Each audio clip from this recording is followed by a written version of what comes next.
Mr. Speaker, as much as the White House would like to move on from the terrible debate performance we saw less than 2 weeks ago, it is still on the minds of many Americans, including my own. Like many, I'm not only concerned about who is in the Oval Office in 2025, but I'm concerned about the weeks and months between now and Inauguration Day. The American people deserve to know their Commander-in-Chief can do the job.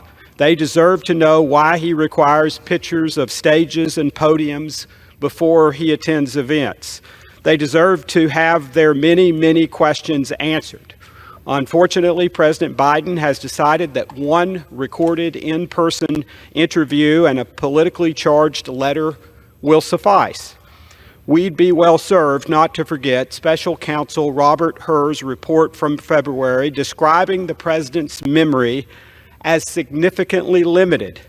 More importantly, we must not forget his conclusion that a potential trial over the president's apparently intentional illegal possession of classified documents would result in a jury essentially feeling bad for a forgetful old man.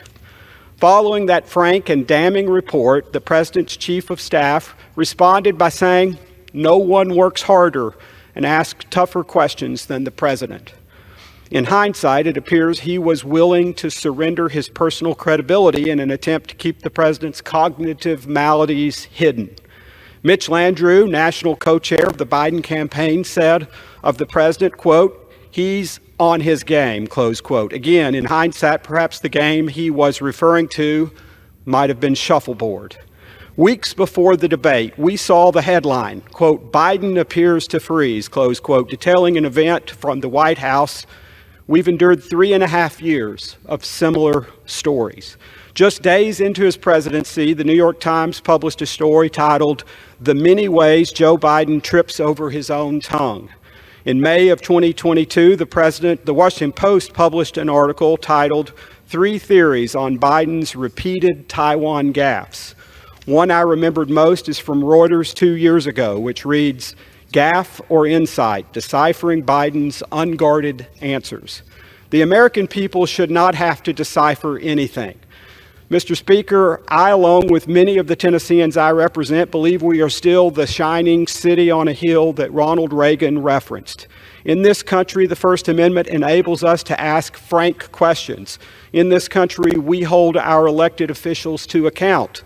Many of us remember 2 months before the debate when the president literally read the words, quote, "For 4 more years, pause," close quote, at an event.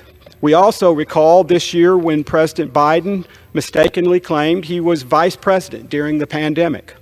I, along with many other members of the House of Representatives on our side of the aisle, have expressed our serious concern with what strongly appears to be a debilitating cognitive decline for quite a while now.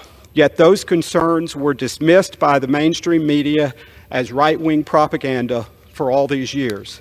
And congressional Democrats made similar allegations or remained silent altogether. But they all knew these concerns with the president's cognitive limitations were credible. Now, since the debate, the American people share these concerns too. They're used to worrying about the consequences of the open border policies of this administration and the crippling inflation that the administration's policies have produced. But now they're also concerned about whether he can even withstand the job itself. Since the debate, we've heard nothing but weak excuses: a cold, a lack of sleep, jet lag from travel that took place 15 days before. The list continues to grow. Those who have spread the notion that President Biden is sharp as a tack and at the top of his game will have to answer for this big cover-up.